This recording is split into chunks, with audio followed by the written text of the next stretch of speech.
The Washington Commanders have been one of the most aggressive teams so far this offseason, making a bunch of really nice moves to add to both this offense and defense. So in this video, I want to talk about the Washington Commanders and talk about the possibility about the Washington Commanders being the best team in the NFC in 2025. Subscribe if you're new, let's hop into it. So really the best way to start this video is by actually discussing the moves they've made so far this offseason, because again, they've been one of the more busy teams this offseason. As you can see, this is a list of all the moves they've made so far, signing guys like Kinlaw, Will Harris, Jonathan Jones, Deatrich Wise, trading for Laramie Tunsil and Deebo Samuel, and re-signing a bunch of their key free agents. And that then brings me to the depth chart for this roster. This team is looking like a bit of an improved version of what they were last year. We'll start off with the offense, because I think the offense is going to ultimately become the catalyst for this team. It was the catalyst for this team last year under Jaden Daniels in his rookie season. This team went from being an offense that couldn't move the ball at all and was a turnover prone to being one of the more efficient offenses out there. Jaden Daniels in just his rookie season had over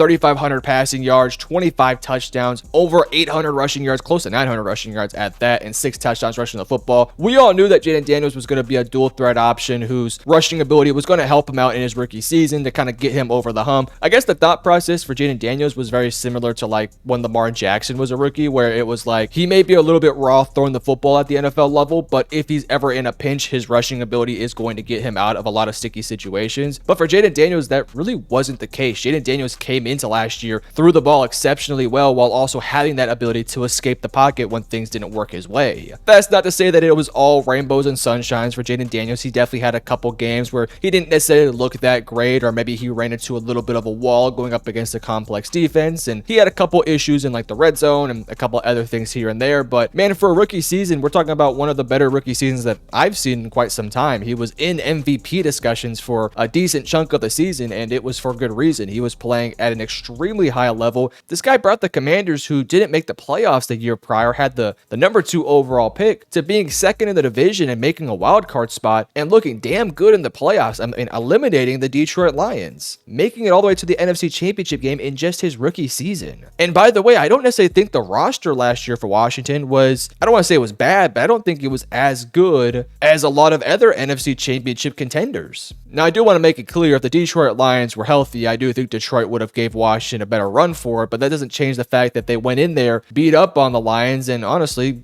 took them to school out there. And a big reason why was because Jaden Daniels was just fantastic in those playoffs and was fantastic down the stretch of the season. Now, admittedly speaking, we do have to be honest with ourselves. There is the possibility that Jaden Daniels does run into a sophomore slump, which is, I don't want to say prototypical, but it does happen to a lot of quarterbacks. We've seen guys like even Patrick Mahomes in his second year starting kind of took a step back from his rookie season. Dak Prescott had a pretty big sophomore slump. We've seen other quarterbacks do it pretty consistently. So I hope for the sake of this Commanders team that doesn't happen, and I do hope for Jaden Daniels' sake that he can have a fantastic year, but I do think there will be a level of adjustment that he is going to have to make. Defenses are going to make some different schematic changes to, better match what Jaden Daniels' strengths are, so he's going to have to find a way to improve in certain areas while also adjusting on the fly.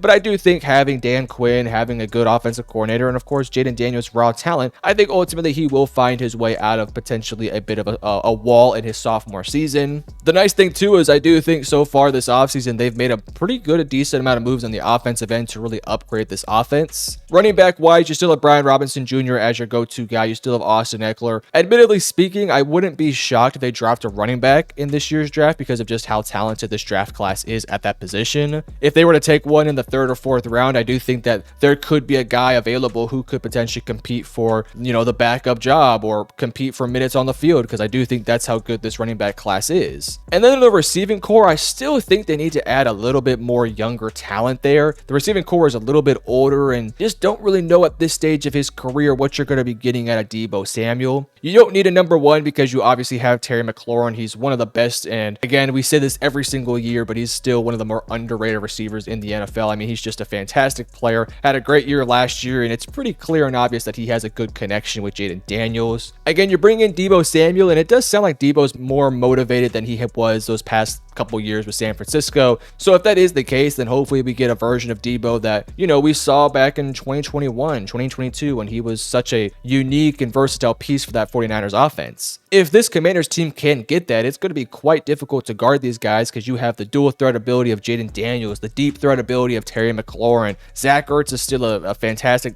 slot tight end that can make a lot of plays in the underneath and intermediate routes. And then Deebo Samuel just being that guy who could be, again, a very versatile option in the backfield, a gadget guy, somebody who can take a screen to the house, who can take a jet sweep to the house. And it's going to be quite difficult to guard because you also have to account for the legs of course, Jaden Daniels. Again, I do think that a wide receiver 3 is definitely in play here. You did draft Luke McCaffrey last year, who maybe could play a role in this offense even more so. Then obviously you have Noah Brown, who I think is just a really decent wide receiver 3 to 4, who just kind of gets his job done. Not much of a separator, but very sure-handed, very reliable, good blocker. But again, I think a wide receiver 3 upgrade is probably in store. So if they were to take one in round 1, I wouldn't necessarily be shocked. I've done a couple mock drafts where I've had them taking receiver in either round 1 or round 2 to just really give Jaden Daniels that much more weapons to work with. That then brings me to the offensive line, where they haven't really brought in too many names, but bringing in Laramie Tunsil is probably good enough to get this offensive line going in the right direction. The offensive line wasn't bad per se last year, but they dealt with some injuries, and you're starting a rookie in Brandon Coleman, so there was some issues with this offensive line. But I do think this year this offensive line looks a lot better, at least on paper. Bringing in Laramie Tunsil I thought was a very good move. Laramie Tunsil is still a very good offensive tackle. He's a great pass protector. He's solid in run blocking.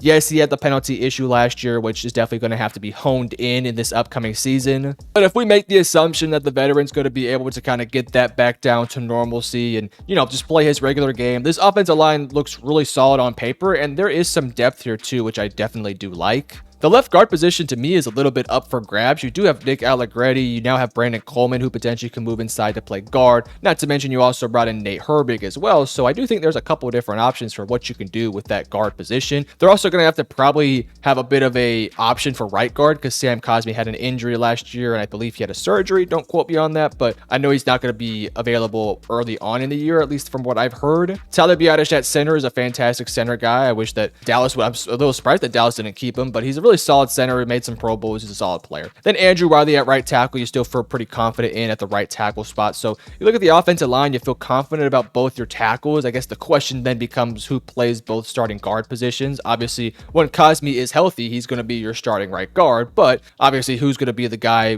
during his absence. And then you look at this defense here, and truth be told, I don't necessarily think they've been substantially better from last year. I actually think you can make the argument that maybe they're a smidge worse than last year because you bring in Javon Kinlaw, who's your replacement for Jonathan Allen, and I think that's maybe a little bit of a wash. Jonathan Allen didn't have the greatest years last year. Javon Kinlaw's a bit younger, maybe a better pass rusher, but as a run stuffer, maybe it leaves a bit to be desired. You're also hoping that Jerzon Newton can probably play a bigger role in this defensive line next year. He's potentially could be your starting tackle next year. Dietrich Wise, I do think, is a step down from Dante Fowler. He can get you some sacks, but I wouldn't expect, double digits like you got from Dante Fowler. And I still don't think that this defense has that guy who can get you, again, close to 10 sacks. I think they have a group of guys who can get you like 5, 6, 7 sacks, but I don't think they have a go-to pass rusher who can consistently cause problems for opposing quarterbacks. Your linebacking core looks essentially the same. You bring in Jonathan Jones to be your replacement for Benjamin St-Juste. And I do think that is a bit of an upgrade. Benjamin St-Juste was just not a very good player for them last year. You bring in Marshawn Lattimore in trades last year. You hope that he can kind of get back on track because if he can, then you obviously have your cornerback 1 of next year. Mike Sainristil is also there, has good flexibility. You also have Noah Igbenogany, and of course now you bring in Jonathan Jones to play a role. Losing Jeremy Chin, I think, is unfortunate, and it's going to be interesting to see maybe they address that in the draft. But they brought in Will Harris, who had a decent year last year, so maybe they see him playing a role for this team moving into next year. So this all brings me to the point of this video. I think that this Commanders team is really damn good. And when you look at the rest of the NFC contenders from last year, I think there's an argument to be made that Washington now has become one of, maybe not the, but one of the favorites to win the entire conference. Because you look at the Philadelphia Eagles, who have kind of been rampaged through free agency, losing guys like Milton Williams, Josh Sweat, Darius Slay, and a couple guys like Mekhi Becton as well. Like, those are key guys who played a pivotal role in them ultimately winning the championship. Hell, Josh Sweat and Milton Williams, I think, were maybe the biggest reasons why they dominated Patrick Mahomes so much, because they got pressure on the quarterback consistently.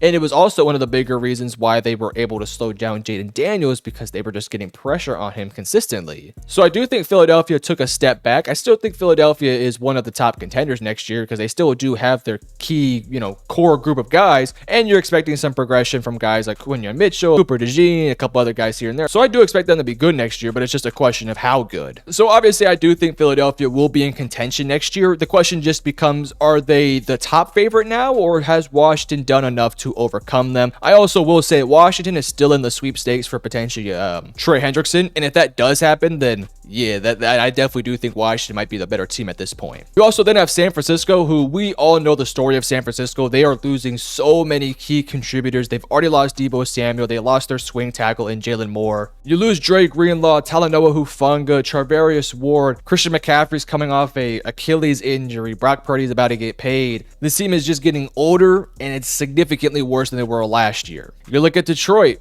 Detroit loses their offensive coordinator. You look at the Vikings. They lose their starting quarterback. They now have to go to a rookie. You look at the Cowboys, who I know weren't contenders last year, but probably will be back in contention next year. They've lost a lot of key contributors and really haven't added too much outside of like Dante Fowler. The only team that I think got significantly better from last year is maybe like the LA Rams, and I'm probably forgetting a team here or there, but when I look at most of the NFC teams, I just don't think most of them got significantly better outside of the LA Rams, of course, bringing in Devontae Adams. But even then, I mean, is he that big of an upgrade to where you're talking about them being a better team than Washington now? I don't know. So I still do think that Washington has an uphill battle to climb here because there are a lot of really good teams in the NFC. I still think Detroit is going to be there. I still think Philadelphia will be there. I expect the LA Rams to be in the playoffs and making some noise. We'll have to wait and see about Seattle if they could potentially put something special together. Tampa Bay, I think they've also had a pretty good offseason, so they potentially could get in the mix. I'd still give Washington the edge over them. But there's a number of teams that